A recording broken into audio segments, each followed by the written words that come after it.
কেন জমিয়েছিলে? আমি জমিয়েছি বাচ্চাদের জন্য।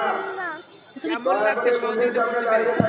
আমি আমি এটা খুশি জোরে বলো, লাগছে। জোরে বলো, বলো ভালো লাগছে বলো।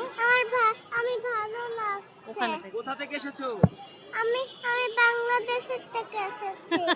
আসলে আপনার কাছে একটু জানতে চাচ্ছিলাম, এই যে ছোট বাচ্চা নিয়ে আপনি এসেছেন এবং সহায়তা করেছেন জমানো টাকা, হ্যাঁ এই বিষয়ে আপনি একজন গার্জিয়ান হিসেবে দেশের নাগরিক হিসেবে কি বলতে চাচ্ছেন? সিরিয়াসলি আমি এটা অ্যাকচুয়ালি বুঝতে পারি নাই। আমার মেয়ে হঠাৎ বলছে, মাম্মা ছোট বেবিরা পানিতে ভিজে যাচ্ছে, ওরা ভেসে যাচ্ছে, ওদেরকে আমরা কিভাবে হেল্প করব। তা আমি ওকে জিজ্ঞেস করেছি তুমি কিভাবে হেল্প করতে চাও, তো ও তো ছোট অতটা বুঝে না।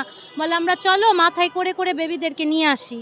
তা আমি বলেছি ওখানে তো আর যাওয়া সম্ভব না। পরে বলে তাহলে আমার সব ড্রেস সব টাকা দিয়ে দাও, ইভেন ওর সব জামা কাপড়ও দিয়ে দিয়েছে ড্রয়ার থেকে বের করে যা যা ছিল। আর ও পুতুল কেনার জন্য টিফিনের টাকা যা জমাচ্ছিল ওগুলা সব ব্যাংক থেকে বের করে আজকে এখানে দিয়ে দিয়েছে। আপনার কাছে কেমন লাগছে? অনেক অনেক খুশি। আমার শুধু এক মেয়ে না, আমার দুইও মেয়ে এটা ইয়ে করেছে যে আমরা দুই বোনই আমরা হেল্প করব, ছোট ছোট ভাই বোনদের পাশে দাঁড়াবো। আমি নিজেকে অনেক প্রাউড মনে করি যে আমার ছোট ছোট দুইটা বাচ্চা ওরা যে এই পর্যন্ত চিন্তা করতে পেরেছে, এটাই আমার জন্য অনেক। আর সবাইকে বলবো যে সবাই যেন বাংলাদেশের প্রতি টান, বাংলাদেশের বন্যার্তদের বাচ্চাদের জন্য আশেপাশে সবাই যেন যতটুকু সম্ভব এসে আমাদের পাশে দাঁড়াক, তাদের পাশে যেন আমরা দাঁড়াতে পারি। কেমন বাংলাদেশ আপনি দেখেছেন?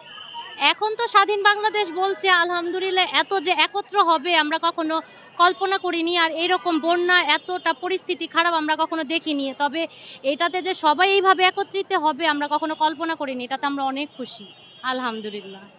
মামুনি